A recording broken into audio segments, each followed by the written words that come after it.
Welcome to the audio video education series. In this series, we will discuss about the popular dilemma of whether one should buy or rent a property. Additionally, we will also be limiting our discussion with respect to the Indian market. I want to do that because rental market is not a global phenomenon which is governed by some global parameter. Rental market across the world behaves differently with area. This is because local factors play a very important role in deciding what the rental market is going to be. And because the rental markets are different across the world, it's all the more important that we keep our discussion specific to certain area, which in our case is the Indian market. To put the things in context, let's understand how rental market in India is different than say United States. In the case of India, I take an example from my local area Noida, where the cost of a property, let's say, is about 80 lakhs.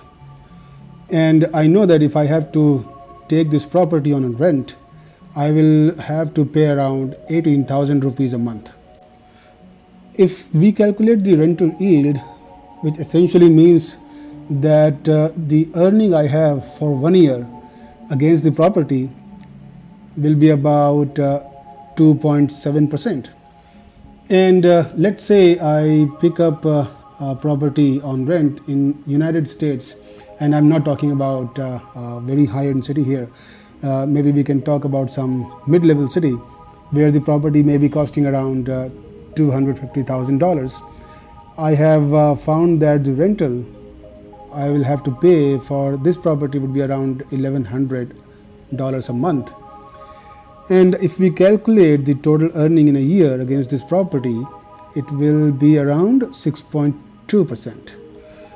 So what do we have here? We have on one hand a rental yield in India of a city Noida hovering around 2.7%, while in United States the rental yield is around 6.2%. It is not a small difference. We are talking about a good 3.5 to 4% difference here. Now, why is this rental yield so crucial to our discussion? Let's find out. At present, which is around July 2016, the government bond, which is the Government of India 10 years bond, is having a coupon of about 7.5%, whereas the same bond, which is also called US Treasury for 10 years, is currently giving a coupon of 1.6%.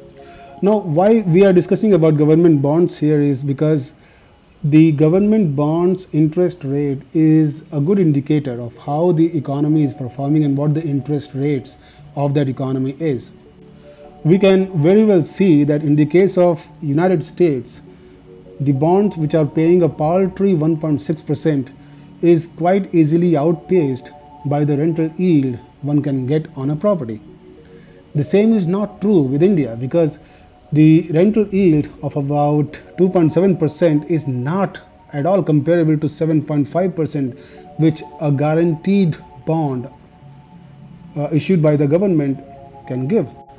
So essentially what it tells you is that in India, you are better off investing in bond and receiving a guaranteed interest of 7.5% instead of going for a rental yield, which stands nowhere close to it.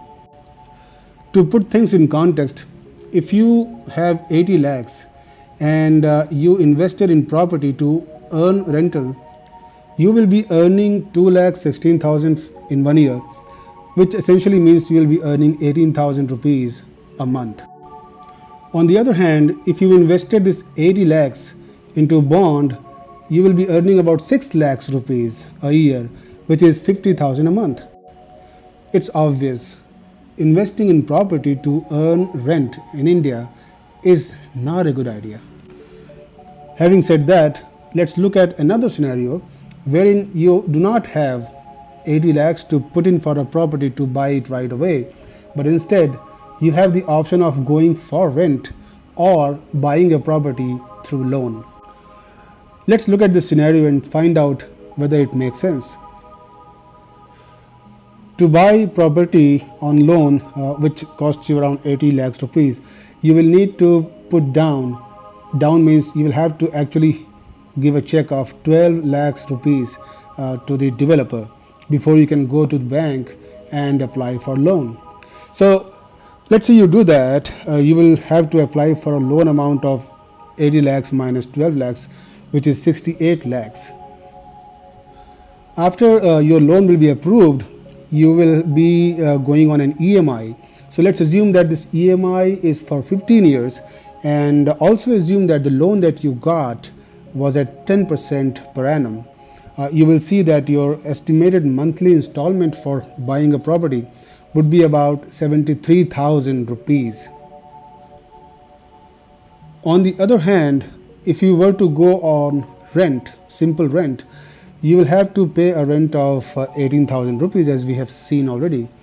But also a difference here is that you will now not have to pay any down payment, which means that the 12 lakhs rupees you will have to shell out to buy a property on loan. In case of rent, you will actually not be doing that. So let's see what we have here.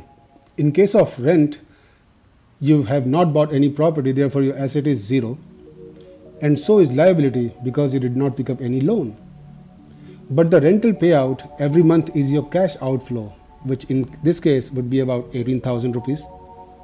On the other hand, in case you bought the property, your asset becomes the property itself, which is worth 80 lakhs. Now remember that you also picked up a loan against your asset that becomes your liability, which in this case is about 68 lakhs. Now to pay off the liability, you have picked up a rental, a monthly EMI of 73,000. That becomes your cash outflow per month. So in nutshell, what we have is that in case of rent, you saved the cash outflow of about 55,000, which is 73,000 EMI minus 18,000 rental that you would have paid. And also remember that 12 lakhs that you paid as a down payment for your house is also sitting with you as cash. So when you go on rent, you have these two cash flows saved, which you can easily invest and generate 15% plus return. So for example, if you go for equity investment, you can easily get 15% return in long run.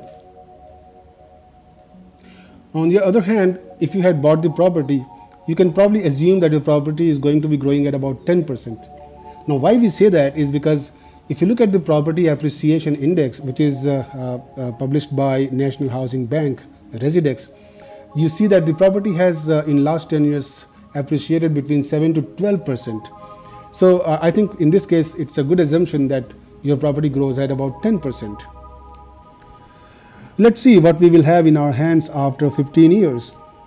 If you use your calculators, you can easily calculate that the value of your investment in the case of the savings that you would have if you went on rent would be around 4.6 crores, which is 46 million rupees after 15 years. The same in the case of property, which is growing at 10%, would be equivalent to about 3.3 crores, which is about rupees 33 million rupees. This is important because we do not really realize that the long-term property rates or the price appreciation of property is not exactly as much as we perceive it to be.